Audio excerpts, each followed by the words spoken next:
శ్రీమాత్రే నమః శ్రీ గురుభ్యో నమః. నవంబర్ మాసంలో మిథున రాశి వారికి ఏ రకమైనటువంటి గ్రహస్థితి, గ్రహ అనుకూలత, ప్రతికూలత, ఎలాంటి కష్ట నష్టాలు, లాభాలు, ఎందులో వ్యాపారంలో పెట్టుబడులు పెట్టాలి, ఎలాంటి విషయాల్లో జాగ్రత్తగా ఉండాలి, ఎలాంటి వారితో జాగ్రత్తగా ఉండాలి అనేటువంటి విషయానికి వస్తే, మిథున రాశి వారికి నవంబరు మాసం మొత్తం కూడాను సువర్ణమయంగా ఉండబోతోంది. మునుపెన్నడూ ఎరుగినటువంటి సంతోషదాయకమైనటువంటి ఒక శుభకాలంగా నవంబర్ మాసాన్ని చెప్పుకోవచ్చు.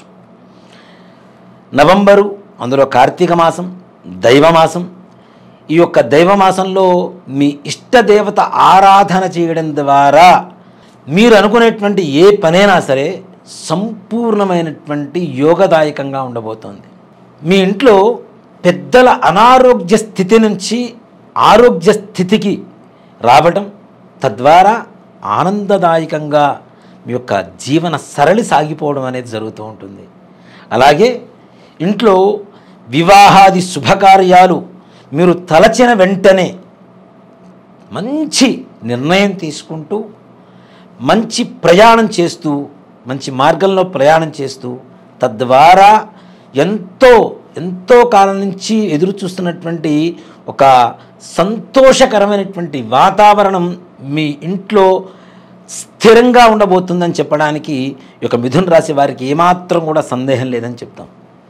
అలాగే మిథున రాశి వారికి కోరుకున్న ఉద్యోగం, మీ ప్రయత్నం మేరకు, మీ కష్టానికి మేరకు, మీ యొక్క ఉన్న అర్హత మేరకు మీరు కోరుకునేటువంటి మంచి ఉద్యోగ స్థితి, అలాగే మీరు ఎక్కడికైతే మాకు బదిలీలు కావాలి అని చెప్పి సంకల్పిస్తారో మీ సంకల్ప సిద్ధి జరుగుతూ తప్పనిసరిగా మీకు అనుకూలంగా ఉండేటువంటి స్థితుల్లో, పరిస్థితుల్లో ఆయా ప్రాంతాలకు మీరు బదిలీలు కావటం, అలాగే ఉన్నతమైనటువంటి ఉద్యోగ స్థితికి చేరుకోవడం, తద్వారా ఆర్థికపరమైనటువంటి ఆనందాన్ని పొందడం, లాభాలు పొందడం, అలాగే మీకు ఈ యొక్క నెలలో మీరు ఎంత ఖర్చు అయితే అవుతుంది అని చెప్పి మీరు ఊహిస్తున్నారో ఖర్చుకు మించినటువంటి ఆదాయ వనరులు మీకు తప్పనిసరిగా మీ యొక్క జీవితంలోకి రాబోతున్నాయి. కాబట్టి మంచిగా వచ్చిన ధనాన్ని ఖర్చు పెట్టి దాచుకోవడానికి మంచి కాలంగా ఈ యొక్క మిథున రాశి వారికి ఈ నవంబర్ నెలలో చెప్పబడుతూ ఉన్నది. వివాహ ప్రయత్నం చేయండి. తొందరలో మంచి సంబంధంతో అమ్మాయిలకు కానీ అబ్బాయిలకు కానీ వివాహ యోగం చాలా విశేషమైనటువంటి యోగంగా చెప్పబడుతూ ఉంది. అరే మాకు ఇంతకాలం వివాహం కావటం లేదు అనుకునేటువంటి వారికి కూడాను మీరు ఊహించనంత మంచి సంబంధం రావటం, అది తప్పనిసరిగా కుదరటం, వివాహం కూడాను అతి శీఘ్ర కాలంలో జరిగేటువంటి అవకాశాలు కనబడుతున్నాయి. తద్వారా మంచి ఆనందకరమైనటువంటి వాతావరణం, తీర్థయాత్రలు చేసేటువంటి అవకాశం కనబడుతూ ఉన్నది. ఆ తీర్థయాత్రలు కూడా చాలా విశేషమైనటువంటి యాత్ర చేస్తూ దైవ దర్శనాలు చేసుకుంటూ ఆ యొక్క దైవ అనుగ్రహం కూడా పరిపూర్ణంగా మీ మీద కలిగేలా ఉండేటువంటి వాతావరణం కూడా కనబడుతూ ఉన్నది. ఉద్యోగస్తులు, ప్రైవేటు పరమైనటువంటి ఉద్యోగస్తుల విషయానికి వస్తే, మీరు చేసినటువంటి అంతకుముందు చేసినటువంటి మంచి పనులకి గుర్తింపు కాలంగా ఈ యొక్క నవంబరు నెలలో చక్కగా చెప్పుకోవచ్చు. నవంబర్ నెలలో మీరు అంతకుముందు చేసినటువంటి మంచి పనులకి గుర్తింపుగా మీ యొక్క ఉన్నత అధికారులు మిమ్మల్ని పిలిపించి కూర్చోబెట్టి మన్ననలు వర్షం కురిపించడం, మంచి ఉన్నత ఉద్యోగం ఇవ్వటం, జీతాలు పెరగడం, తద్వారా మీ చుట్టుపక్కల ఉండేటువంటి వాళ్ళందరూ కూడాను మీకు ఆనందకరమైనటువంటి సంతోషాన్ని వ్యక్తపరుస్తూ ఉంటారు. కానీ ఈర్ష్య, అసూయ, ద్వేషాలతో కొంతమంది శత్రువులుగా మారేటువంటి అవకాశం కూడా కనబడుతుంది. అంటే మనం ఎదుగుతుంటేనే శత్రువులు పెరుగుతూ ఉంటారు అనేటువంటి నానుడు ఉంది. కాబట్టి మీరు ఏ స్థాయికి వెళ్ళబోతున్నారు అనేటువంటిది మీ యొక్క ప్రయత్నం ద్వారా తప్పనిసరిగా సఫలీకృతులు అవుతారు అని చెప్పడానికి ఏమాత్రం కూడా సందేహం లేదని చెప్తున్నాం. అలాగే విద్యార్థులు, వారు చదువుకునేటువంటి చదువులో శ్రద్ధ వహిస్తే చాలు, ఆ యొక్క బృహస్పతి గ్రహ అనుకూలత వలన తప్పనిసరిగా పరీక్ష అత్యుత్తమ ఉత్తీర్ణత, ఇక్కడ 6 ఏళ్ల వాళ్ళు కష్టపడాల్సిన అవసరం లేదు, 60 ఏళ్ల వాళ్ళు కష్టపడాల్సిన అవసరం లేదు. ఎవరైతే చదువుకుంటున్నటువంటి విద్యార్థులు ఉంటారో ఆ విద్యార్థులు మాత్రం చాలా సంతోషకరంగా, నిజంగా ఒక మాట చెప్పాలంటే మీ పరీక్షా ఫలితాలు వచ్చిన తర్వాత ఎవరైతే మిమ్మల్ని ఇంతవరకు చులకనగా చిన్న చూపు చూస్తున్నారో అలాంటి వారే వారి భుజాల మీద మీ కీర్తి ప్రతిష్టలు మోసేటువంటి పరిస్థితులు కూడా కనబడుతున్నాయి. అంత చక్కటి కాలంగా నవంబర్ మాసం చెప్పబడుతోంది. విదేశీ ప్రయాణాల కోసం ప్రయత్నించేటువంటి వారికి కూడాను సానుకూలంగా ఉండేటువంటి సమయం. ఇక మాకు కాదు, మా వల్ల కాదు, మేము వెళ్ళలేము, భారతదేశంలోనే ఉండిపోతాం అనుకునేటువంటి వారందరికీ కూడాను ఈ మాసంలో ప్రయత్నం చేయండి, తప్పనిసరిగా సఫలీకృతులు అవుతారని చెప్పడంలో ఏమాత్రం కూడా సంశయం లేదు. అలాగే షేర్ మార్కెట్ రంగంలో పెట్టుబడులు పెట్టేటువంటి వారికి మాత్రం తగిన జాగ్రత్తలు వహించవలసినటువంటి పరిస్థితులు ఉన్నాయి. ఈ నెల మొత్తం కూడా పెట్టుబడులు పెట్టకుండా అంతకుముందు పెట్టినటువంటి పెట్టుబడుల ద్వారా వచ్చేటువంటి లాభాన్ని ఆస్వాదిస్తూ మీరు భవిష్యత్తుకి కావలసినటువంటి ప్రణాళికలు సిద్ధం చేసుకోవడంలో మీరు జాగ్రత్త వహిస్తూ ముందుకు వెళ్ళడం అనేది మంచిది. రియల్ ఎస్టేట్ రంగం వారికి ఈ నెలలో మీరు పూర్వకాలంలో ప్రారంభించినటువంటి ప్రాజెక్టులు ఏవైతే ఉన్నాయో ఈ నెలలో సంపూర్ణమైనటువంటి సత్ఫలితాన్ని ఇవ్వడానికి బాగా మంచి అనుకూలమైనటువంటి వాతావరణం కనబడుతూ ఉన్నది.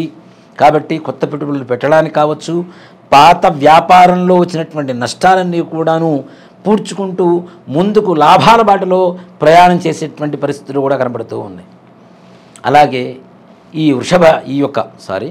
అలాగే ఈ మిథున రాశి వారు ఈ యొక్క మాసంలో ఏదైనా వ్యాపారంలో పెట్టుబడులు పెట్టాలి అనుకునేటువంటి వారు ముఖ్యంగా భూమి మీద కావచ్చు, బంగారం మీద కావచ్చు, అలాగే కిరాణా వస్తువులు ఉంటాయి, ధాన్యం అంటాం, అది బియ్యం కావచ్చు, కందిపప్పు కావచ్చు, లేదంటే మినపప్పు కావచ్చు, ఇట్లాంటివి పప్పు ధాన్యాలు కానీ మనం తినేటువంటి బియ్యం ధాన్యం కానివ్వండి, ఇట్లాంటి వాటి మీద పెట్టుబడులు పెట్టడం ద్వారా భవిష్యత్ కాలంలో విపరీతమైనటువంటి అపారమైనటువంటి కుబేరులుగా మారబోయేటువంటి అవకాశం సంపూర్ణంగా కనబడుతూ ఉన్నది.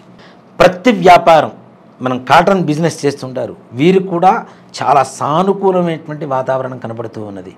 వీరు అంటే బట్టల షాపు వారు కావచ్చు, వస్త్రాల షాపు వారు కావచ్చు, ఇట్లాంటి వారికి కూడాను మునుపెన్నడూ ఎరుగనంత మంచి లాభాలు తెచ్చిపెట్టేటువంటి అవకాశం కూడా ఈ యొక్క నవంబర్ మాసంలో మిథున రాశి వారికి ఖచ్చితంగా కనబడుతూ ఉన్నది.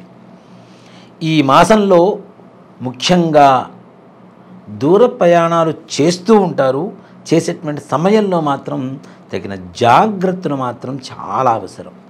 చిన్న చిన్న వాహన ప్రమాదాలు, తద్వారా కొంతవరకు కంగారు పడేటువంటి పరిస్థితులు కూడా కనపడుతున్నాయి. కాబట్టి ప్రమాదాల బారి నుంచి కూడా బయటకు వస్తారు, కానీ తగిన జాగ్రత్త తీసుకోవడం మాత్రం చాలా మంచిది. అలాగే సంతానం కోసం ప్రయత్నించేటువంటి వారికి కూడా ఈ యొక్క మిథున రాశి వారికి నవంబర్ నెలలో సంతానం కోసం ప్రయత్నించండి, సఫలీకృతులు అవుతారు. తప్పనిసరిగా పురుష సంతానం కలుగుతుంది అని చెప్పడంలో కూడా, అంటే స్త్రీ అమ్మాయి పుడితే బాధ అని చెప్పడంలా, సంతానం అనేటువంటి వారికి ఎలాంటి సంతానమైనా సంతోషకరమే, కానీ పురుష సంతానం కావచ్చు, స్త్రీ సంతానం కావచ్చు, అందరూ సమానమే. కానీ అపుత్రస్య గతిర్నాస్తి, అంటే పుత్రులు లేకపోతే గతులు లేవు అనేటువంటి ఒక శాస్త్రం ఉన్నది. కాబట్టి పుత్ర సంతానం కోసం పరితపించేటువంటి ప్రతి ఒక్కరికి కూడాను శుభకాలంగా యొక్క నవంబర్ మాసం చెప్పడం సూచించదగినటువంటి విషయం.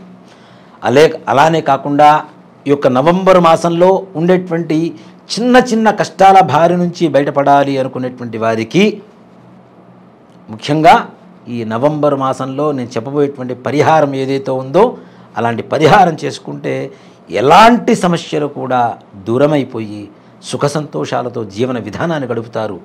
అలాగే ఈ నవంబర్ మాసంలో తెల్లగా కొంచెం బొద్దుగా పొడవుగా ఉండేటువంటి వ్యక్తులు, అది మీకంటే ఉన్నత కులాల్లో ఉండేటువంటి వ్యక్తుల ద్వారా కొంతమేరకు నష్టం వాటిల్లేటువంటి అవకాశం ఉన్నది. కాబట్టి కొంచెం జాగ్రత్త వహించండి. అలాగే పరిహారాల విషయానికి వస్తే శనగలు ఉంటాయి, శనగలు తెచ్చుకొని చక్కగా గుగ్గిళ్ళు తయారు చేసుకొని ప్రతి గురువారం రోజున, అది దత్తాత్రేయ స్వామివారి దేవాలయం కావచ్చు, అలాగే రాఘవేంద్ర స్వామివారి దేవాలయం కావచ్చు, లేదా గురుదేవతల ఆలయాలు ఏవైనా కావచ్చు, గురువారం రోజున ఆ దేవత అనుగ్రహం కోసం తప్పనిసరిగా ఆ గురుదేవతల ఆలయానికి వెళ్ళి దర్శనం చేసుకొని మీరు శనగ గుగ్గిళ్ళు చక్కగా తయారు చేసుకున్న తర్వాత అవి కూడా తెచ్చుకొని వాటితో పాటు కొన్ని చిల్లర నాణాలు, నేను ప్రతి ఒక్క వీడియోలో కూడా చిల్లర నాణాలు ఇవ్వండి అని చెప్తూ ఉన్నాను. అందులోనూ అవి ఇంట్లో తడుపుకొని తీసుకువచ్చి ఇవ్వమని చెప్తున్నాను. దానం అనేటువంటిది ఏదైనా తడిపి ఇస్తేనే దానం అవుతుంది. కాబట్టి ఇంట్లో చిల్లర నాణాలు తప్పనిసరిగా ఇంట్లో నీళ్ళలో తడుపుకొని తీసుకుని వచ్చి ఆ గుగ్గిళ్ళు ఆ గుడి బయట కూర్చునేటువంటి దేవాలయం బయట కూర్చునేటువంటి ఆ యొక్క బీదనారాయణుడికి తలా కొద్దిగా పంచి ఆ కాయిన్స్ కూడా చిల్లర కాయిన్స్ కూడా వాళ్ళందరూ కూడా తలా ఒకటి పంచేసి తర్వాత కాళ్ళు కడుక్కొని ఆ దేవతా దర్శనం చేసుకొని తిరిగి ఇంటికి వెళ్ళండి. ఈ నవంబర్ మాసంలో మిథున రాశి వారికి సంపూర్ణమైనటువంటి యోగం ఉంది. ఆ యోగం ఇంకా విశేషమైనటువంటి యోగంగా మారాలి అంటే ఈ యొక్క పరిహారాన్ని చేయండి. శ్రీమాత్రే నమః. శ్రీ గురుభ్యో నమః.